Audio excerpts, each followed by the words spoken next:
Hi everybody, thanks for joining me again. This is Pete, Thailand bound, and time for another video. So I'm going to do one of these top 20 lists for you again today. And to be honest with you guys, this list was really difficult for me to come up with. The reason it was difficult is because the title of the top 20 list is 20 things I hate about Thailand. And that was a tall order. It was really hard to come up with even 10 things that I don't like about Thailand. So what normally happens is when I'm making these lists, say I want to make a list, I don't know, 20 good bars in Nana Plaza, 5 good restaurants along Sukhumvit, 5 good hotels in Hua Hin. I can come up with these lists real quick. All I need to do is sit down in my kitchen with a coffee, run it through my head, and normally within 5-10 minutes I can jot enough places, enough venues down on a list, and then I can compile that in a video for you guys. But this one is very difficult to come up with. Now, what would happen is flippantly I'd come up with 1 or 2 off the top of my head and then I'd be stuck. I'd think, well, what else don't I like about Thailand? And it's very difficult because, as you know, I keep saying, I mean, I love Thailand. I love the food. I love the people. I love the whole thing, the whole culture, the whole package, as it were.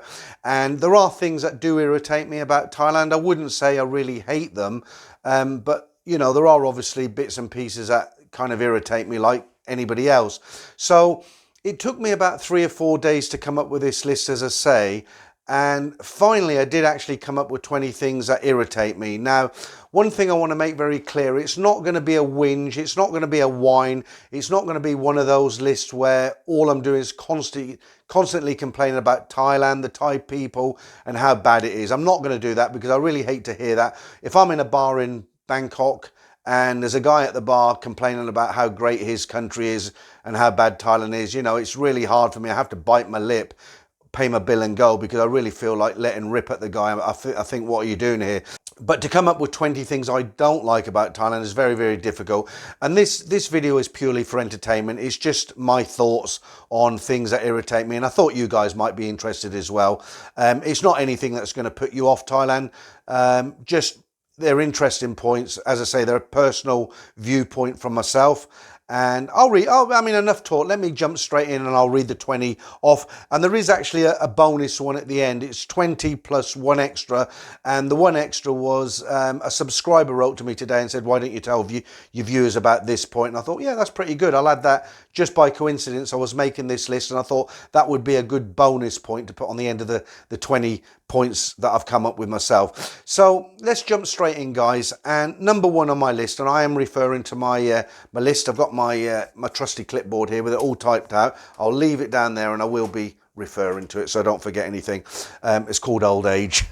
Okay, so let's jump straight in. Number 1, the sidewalks. Now in the UK we call them pavements, but generally we're talking about the area next to a road that's designed for pedestrians to walk along safely so they don't get hit by passing cars. Now in Thailand they seem to be used for everything. Especially selling things, and it's so irritating. They're really hard to navigate. Point in fact, to give you a really good example, Sukhumvit, if you cross over from the police box, you come out of Soi 4, get to the police box, cross over, you'll be at the end of Soi 3. Just try walking from Soi 3 down to Asok. You've got stalls on your left that have got hanging canopies of plastic. You've got owners in front, you've got things that they've got displayed jumping about the pavement. On the right hand side of the sidewalk, you've got people selling drinks. They've got big portable freezer ice boxes with drinks in them. You've got beggars, lots of kid beggars, children beggars that are probably arranged by the local mafia. You've got cripples crawling along the path in front of you holding tin cups. Nothing against any of them, but it's just really hard to walk down the street. And in fact, you know what, to be honest with you, it's actually easier to just step onto the road and walk along the road, and that defeats the whole point of having a sidewalk. I mean, the point of the sidewalk is so that pedestrians can walk along it safely. You can't. I mean, it's just hell trying to navigate down there.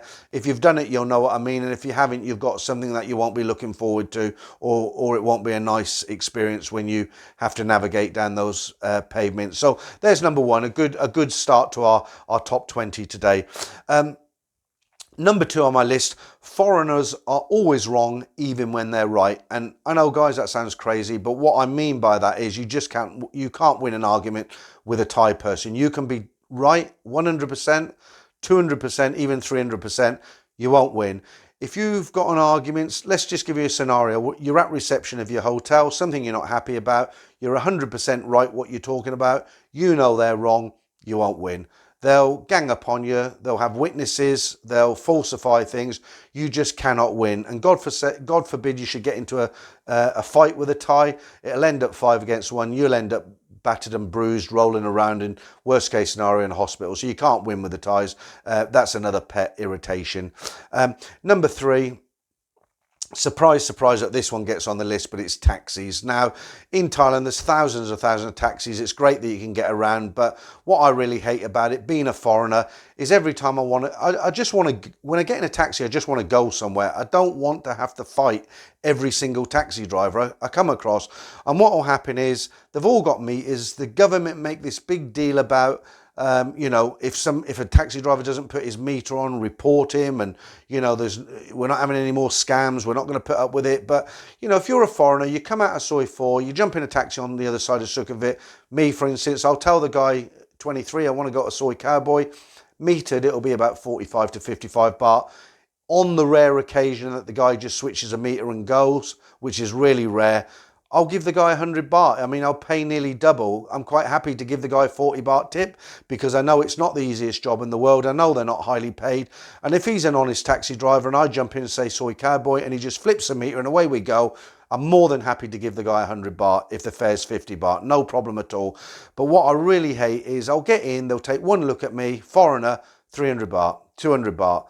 And I just get sick of it, and it really is an irritation, and that'll take me quite nicely into my point 4, which is same subject, taxis, but included in this one is the tuk-tuks, and it's the taxis and the tuk-tuks that hang about at the end of Soi Cowboy and Pat Pong. Not so much Nana Plaza.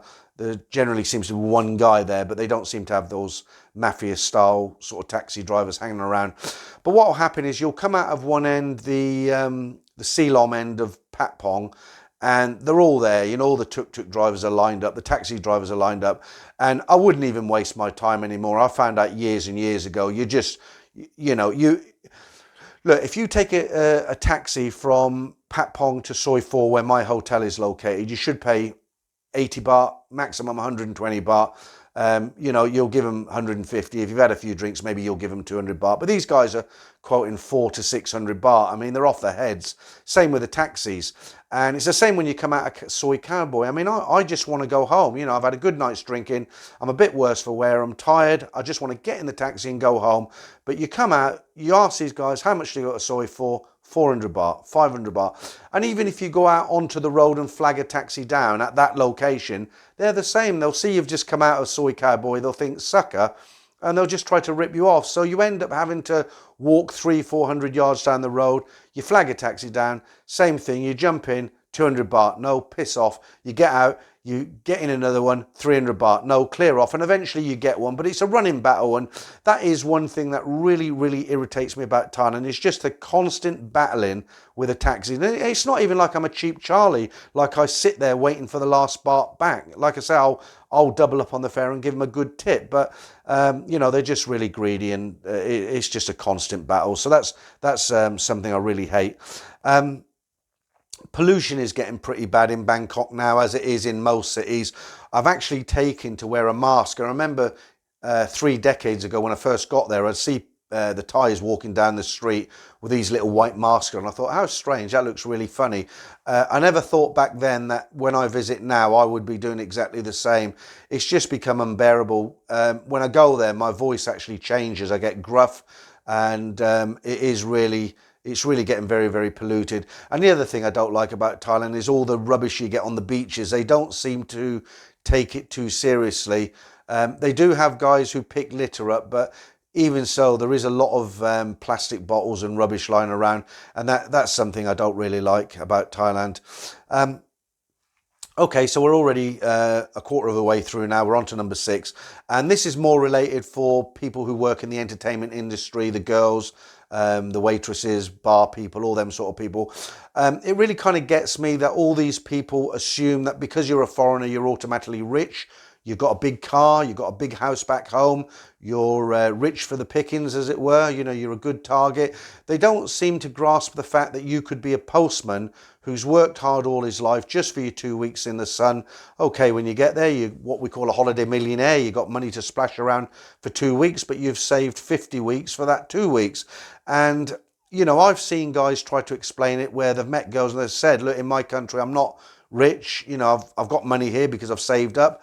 And they just don't believe it. They won't have it. They'll think, no, you're a foreigner. You must be absolutely rich. And that's something that's a little bit irritating. Okay, the next thing on the list I come up with was most apartments won't give you your deposit back. It's actually a scam. So what happens is, like the West, if you go and rent an apartment or a house, they normally tell you 2-3 months deposit. You'll get that back at the end of your tenancy agreement. If you finish your tenancy agreement, all the bills are being paid, there's no damage, then they should give you your 3 months back. It never happens. You know, you'll either get none of it back or you'll get some of it back. And then you won't be able to get hold of the landlord, and the people you do get hold of, well, he hasn't got the deposit, that one's got it, or the guy who's not in the office this week, he's got it and we'll get back to you. And it's just a total scam, guys, because you're a foreigner.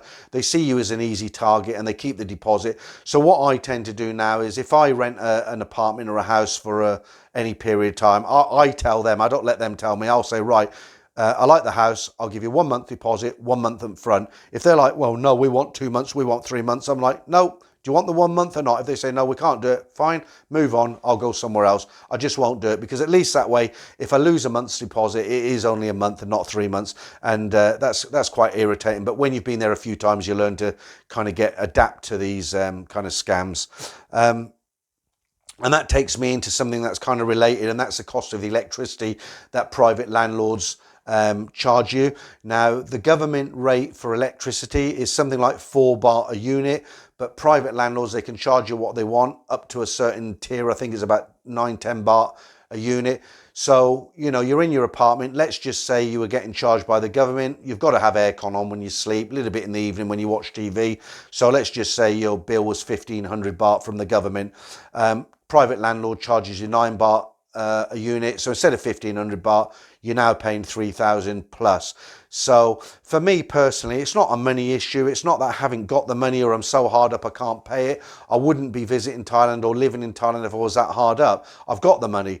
But for me, it's just, I don't like people getting one over on me, and it's just my personality. I just don't like it. It's like I say, it sounds crazy, but it's not about losing the money. It's about that guy taking me for a sucker, and it's just something that irritates me. But as I said at the beginning of the list, guy, I don't hate all these points. They're just things that kind of irritate me and I don't like, and I've had to come up, just for entertainment purposes, of 20 things that do irritate me, just so we can get this list together.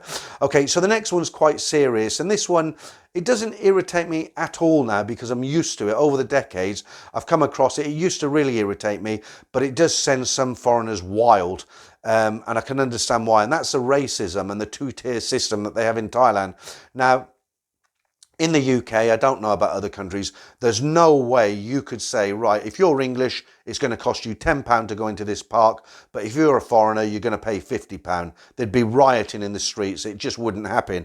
But it's just, I can't get it. It's so common in Thailand. You know, you'll go to, these are not private parks. These are run by the government. They're national monuments, they're parks, they're zoos, run by the government, as I say.